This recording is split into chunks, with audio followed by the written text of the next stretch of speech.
Alright people, I'm back now with part 2 of my rant about the immortal Hulk Hogan. When we last left off, I was talking about how Hulk Hogan left the WWF and was doing Thunder in Paradise, or Blunder in Paradise, and Eric Bischoff came over to him and asked him did he want a job in WCW, and of course Hogan did. And did you actually see, Joe, the amount of people, Joe, around Joe when Hulk Hogan was signing that contract? It was like watching Barack Obama being the first black president, which I've got nothing against black people, as most people would know. But when Hulk Hogan went to WCW, a lot of wrestlers were being held back, especially one wrestler who I'm particularly a fan of. Take a look.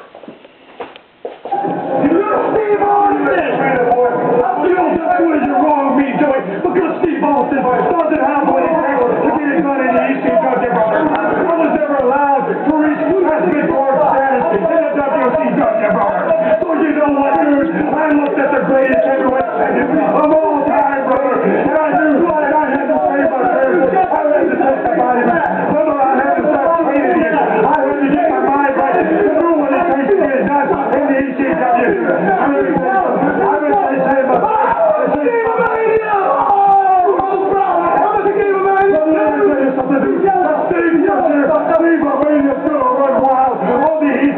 brother. Steve Romania, I'm taking the virus. I'm saying my first. I'm not gonna do this. Now, that is what a fucking legend looks like. Yeah, that's what a legend is. Hogan, while you were out, selling everything, becoming, this is one thing I'm actually going to mention in a minute. While you were, while you were out selling toys, games, that horrible music CD, and of course we're not going to remember Potomania. But anyway, guys like Steve Austin were out there trying to make a name for themselves in this business, and they were being held back because of people like Hulk Hogan. But I'm going to get back to Stone Cold Steve Austin and Hulk Hogan a little later. Now, while Hulk Hogan was in WCW, he still had the whole, Hulkamania thing going, but people were getting bored of it.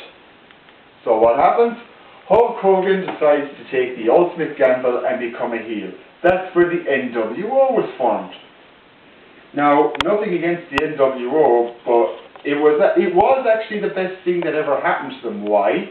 Because if a lot of people have seen the Monday Night Wars, why do you think they beat Raw in the ratings 84 weeks in a row? Anyway, NWO was getting huge. Hulk Hogan still had an ego the size of his head. It's just a shame he's not big in most places. That's another story.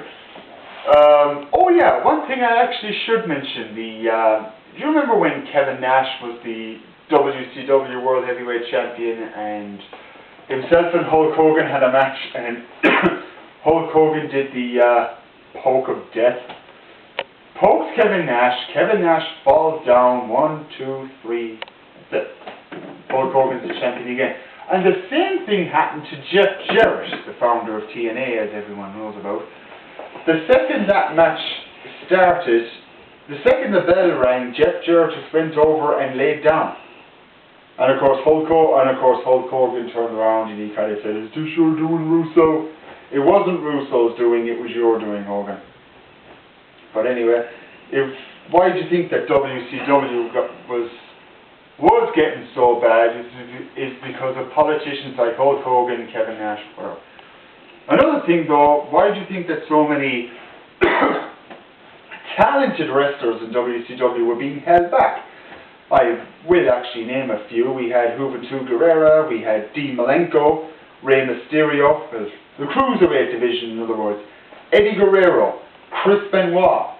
All those talented wrestlers being held back because Hulk Hogan wanted the spotlight for himself. Well, of course, this is Hulk Hogan we're talking about. But anyway. Then after the whole WCW, ECW versus WWF alliance thing, that all died, and what happened? The NWO was brought into the WWE, and Hulk Hogan was back, much to the delight of my good friend Baru25. And of course, we're all never going to forget that comeback match he had at WrestleMania 18, where he faced The Rock. Not taking anything away from The Rock, but I actually would have preferred if it was Stone Cold Steve Austin in that match. Because think about it, Hulk Hogan made the WWF back then, but then Stone Cold Steve Austin made the Attitude Era. And all the way up to now. The WWE, as it's called now, wouldn't be that way if it wasn't for Stone Cold Steve Austin. Hulk Hogan, fair enough. He made it good back then, but when Austin came to the WWF, whatever, Attitude Era, it was the best time they ever had. So I would have preferred if Austin did face Hulk Hogan at WrestleMania 18, but there would be a problem there. Number one, if Hulk Hogan beat Stone Cold Steve Austin, the Attitude Era would have meant nothing. Number two, if Stone Cold beat Hulk Hogan, then roles would be reversed. Anyway, then after a month, Hulk Hogan comes back to the WWF, whatever. He becomes the champion again. Just like he did in WCW. His first match in WCW, he beats Ric Flair and becomes the champion. Now, speaking of Ric Flair, remember that retirement match he had against Shawn Michaels? Actually, Hulk Hogan wanted to end Ric Flair's career. But Ric Flair wouldn't allow it. Wouldn't blame him. But anyway, oh yeah, and kind of everything Hulk Hogan's kind of going through now at the moment. His wife left him, can't blame her. His son's in jail after crippling a Marine for his life. Crippling a Marine, an ex-Marine, whatever, for the rest of his life. I pity the guy, I pity his family, but still, that's Hulk Hogan's fault. Why? Because he lets his son run around, lets him do whatever the hell he wants. Why do you think he's in jail at the moment? And oh, as for his daughter, that slut. Let's see. First of all, sure, she has a music career which no one really cares about, and now she's pregnant. Oh, Hulk Hogan must be very, very proud. And oh yeah, one more thing. Hulk Hogan's Celebrity Championship Wrestling. Come on, everyone knew that was a fix. Because think about it. Dennis Rodman winning the whole thing, himself and Hulk Hogan worked in WCW, so the whole thing was a fix. In my opinion, I would have liked it if, some guy like Dustin Diamond or Butterbean would have won that. But still, Dennis Rodman had to win it, so there was really no point in watching it. So, I'm just going to wrap this up.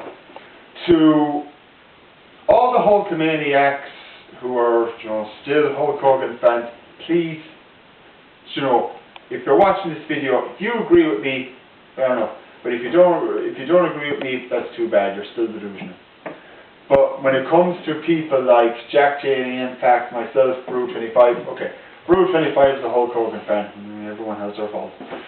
But anyway, look, that's all I got to say about my truth about Hulk Hogan. I was a Hulk Hogan fan. I was a huge Hulkamaniac. But then things changed. I grew up.